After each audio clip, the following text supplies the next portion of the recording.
Bonjour les amis, vous êtes avec les Gilets jaunes constituants au Pays de l'Uropois, vous êtes la résistance et nous sommes avec André Bellon sur un sujet qui est le suivant, la constituante municipale, seule issue politique pour recouvrer la souveraineté du peuple, avec euh, là où les contre-attaques du système. On parlera du monde, ce qui s'est passé dans le monde. On est avec André Bellon. Alors, pour ceux qui ne connaissent pas André Bellon, ancien polytechnicien, administrateur de l'INSEE pendant près de 40 ans, ancien député et ancien président de la Commission des Affaires étrangères de l'Assemblée nationale, et actuellement, et aussi écrivain, et actuellement en charge de l'association pour une constituante.fr. Bonjour citoyens. Bonjour. Merci de nous recevoir. Euh, alors, pour recouvrer la souveraineté du peuple, quelle solution? Y en a-t-il plusieurs? Y en a-t-il qu'une? Comment tu vois les choses? Je vais repartir, si tu me le permets, de ce que j'ai déjà dit dans des entretiens précédents concernant le 29 mai 2005. Parce que je pense que tout découle de là aujourd'hui. Le 29 mai 2005, le peuple français a dit non à un traité constitutionnel européen, qui était en fait une émanation de la pensée mondialisée telle qu'on la connaît aujourd'hui. Bon. Devant ce non, il n'y avait, à mon sens, qu'une réponse de dire le peuple, qui est théoriquement souverain, l'article 3 de la Constitution, a parlé, eh ben, on en tient compte, et puis voilà. Au lieu de cela,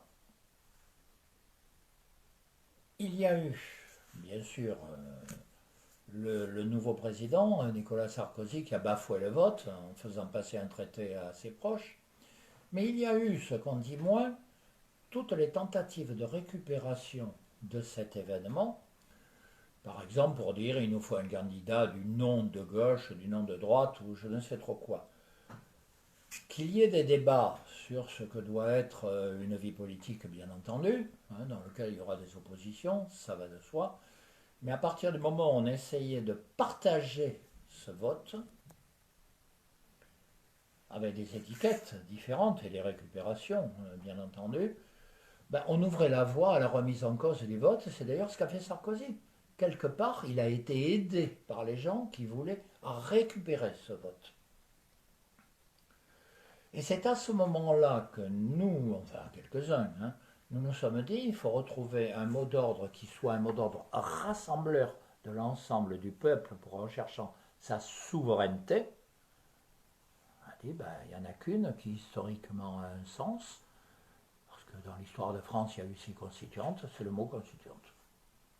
Alors après évidemment il peut y avoir différentes manières de voir la constituante, ça va de soi. Mais avant tout, constituante c'est quoi? C'est le moyen institutionnel pour reconstituer le peuple souverain. Voilà, c'est tout. C'est la reconstitution du peuple. Alors après, évidemment, la manière de faire cette constituante, il peut y en avoir plusieurs. Pour nous, c'est à partir des communes et des quartiers, c'est-à-dire les endroits où les gens ont une vie commune et peuvent, d'une certaine façon, trouver une expression collective. Donc Voilà. ça passe par la base Ça passe par la base. ou ça passe par 100 mecs tirés au sort qui vont être cornaqués par des politiciens professionnels? C'est toute la question aujourd'hui.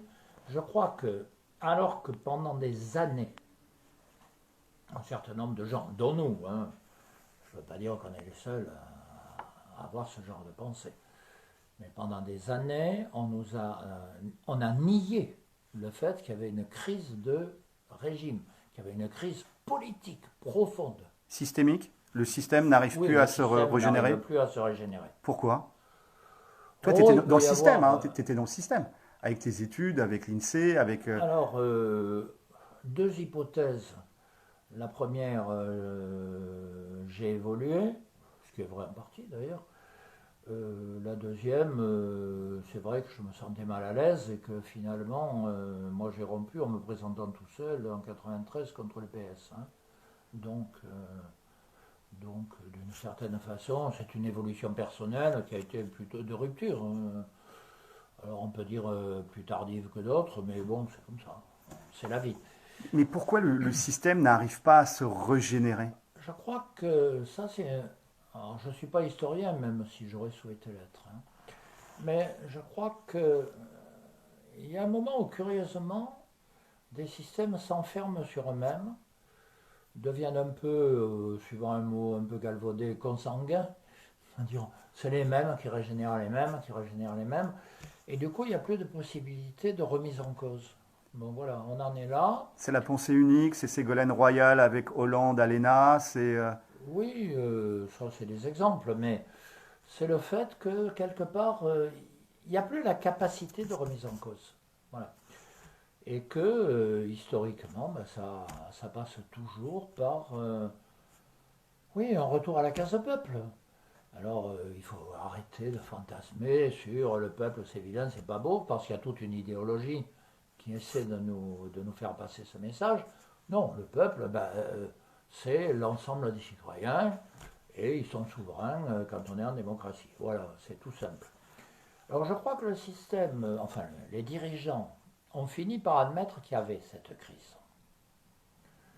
Et devant cette constatation, ils essaient, enfin je reprendrai la formule bien connue qu'il y a dans le Guépard, hein, ils essaient de faire en sorte que ça change pour que rien ne change.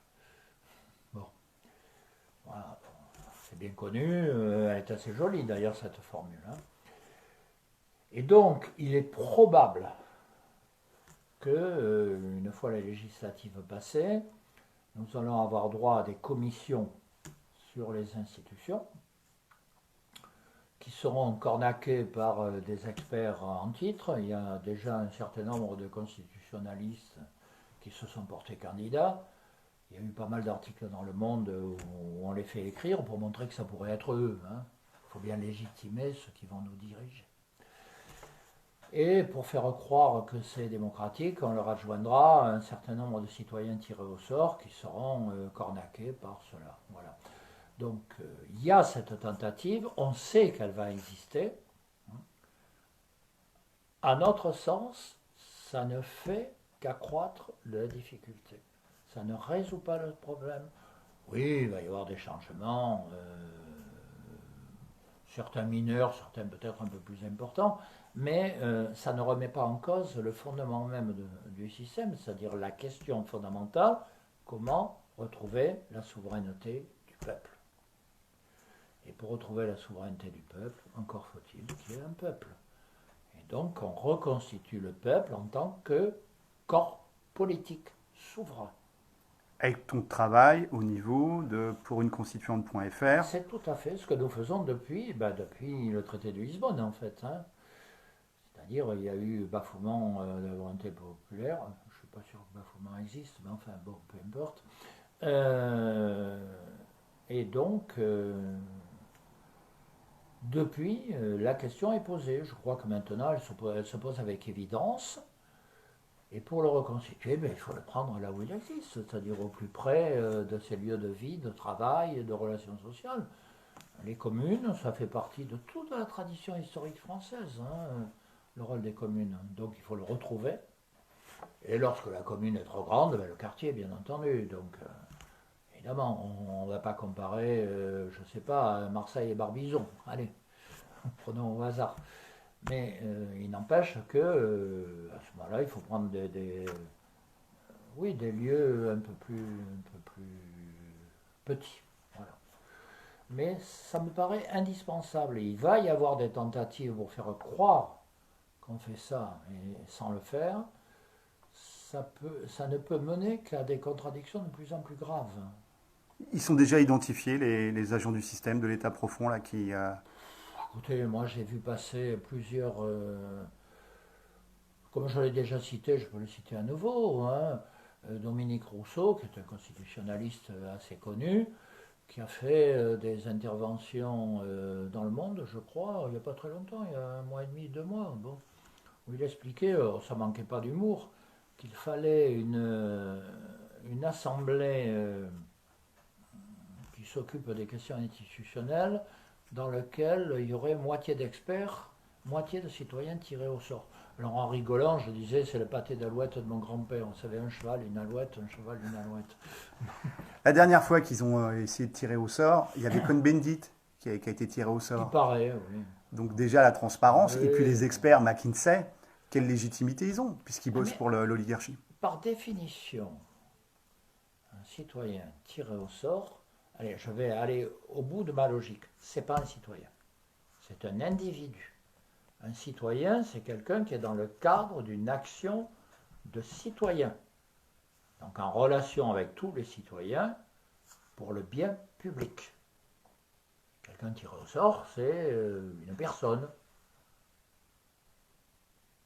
C'est pas un citoyen au sens où il n'a pas de relation avec l'ensemble du corps politique et social. Merci citoyens pour cet échange, de mettre à plat sur la table toutes ces questions fondamentales de politique au sens noble et premier du terme. On n'est pas sur de la politique politicienne de carriéristes et de pervers narcissiques, etc. Là, on est sur de la politique au sens noble et premier du terme. On s'occupe des affaires de la cité. Et donc, la constituante, c'est s'occuper de la loi au-dessus des lois, de la constitution. Et pour qu'après, elle soit... que les politiques en aient peur. Parce que pour l'instant, c'est eux qui l'écrivent à l'avantage de leur maître. On te remercie, force et honneur. Merci. Et on lâche rien. Aou!